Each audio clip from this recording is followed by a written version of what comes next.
12 traits of a healthy church. Or maybe more simply put, 12 traits of a biblical church. So I think about 1 Corinthians chapter 3 and 4, where Paul talks about his role as a church planter, as a leader in the church. And he describes himself as a skilled master builder. So yes, Matthew chapter 16, Jesus is building his church. At the same time, there's a sense in which those he is called to plant, to lead, to shepherd his church are building his church. Like, what a thought. You and I building the church of God. So 1 Corinthians 3, read through it. It says, be careful how you build it. Make sure you build it with the right materials in a way that's going to last.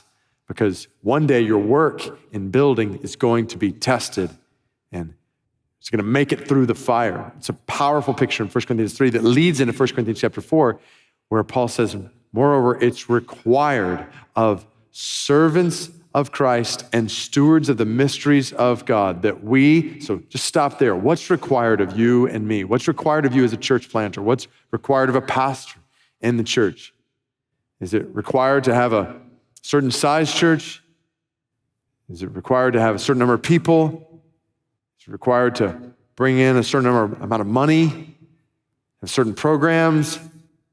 Have certain success stories to share? No, none of those things are what 1 Corinthians chapter 4, verses 1 and 2 say. What is required of servants of Christ and stewards of the mysteries of God is that they be found faithful. Faithful.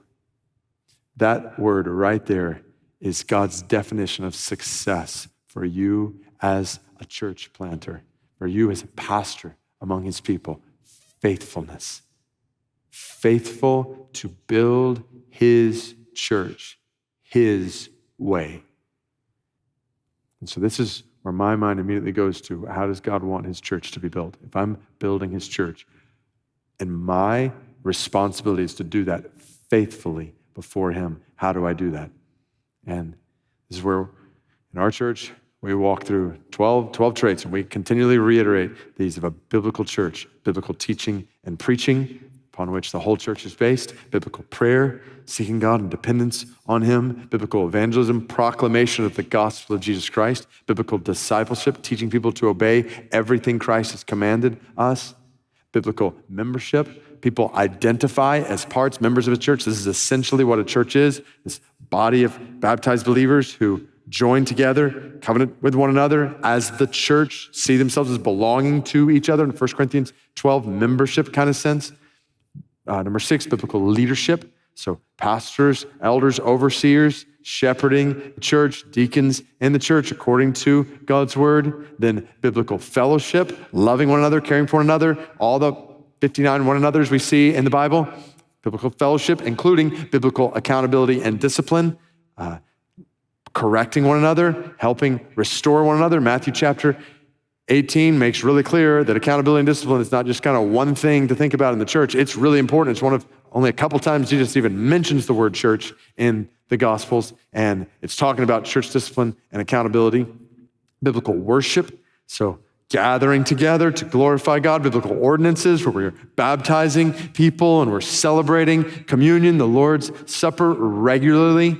Biblical giving, so we gather our resources together for the spread of the gospel, for the relief of the poor, for the building up of the church, for the glory of God in the world. And biblical mission, isn't that biblical evangelism? No, biblical mission is making disciples, not just where you are, but making disciples of the nations. Every biblical church is focused on getting the gospel where it hasn't gone in some way and sending out people toward that end. So you put all these traits together, you see what I would say is a biblical picture of the church.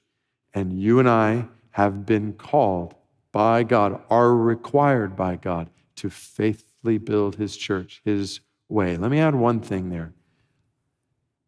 When I talk with church planters, missionaries, pastors who are zealous to see the church multiply, I love the heart there. I have that heart. But I do want us to always be careful. If we aim for multiplication, we may or may not get biblical church. Meaning if our aim, what's driving us, we want to see more and more and more and more, then we can easily dilute what the church is along the way. And we can easily skip over things like membership, accountability, and discipline, this or that in the church. Doing church building the way God has called us to. And we can multiply all kinds of things. Cults multiply, false religions multiply. So multiplication is not the goal. If we aim for multiplication, we may or may not get biblical church. However, if we aim for biblical church, we will get multiplication every time in God's time. So aim there. Make the aim of your ministry faithfulness to build God's church, God's way, according to God's word. And trust He knows what He's doing in the way He's designed the church for the spread of His glory in the world.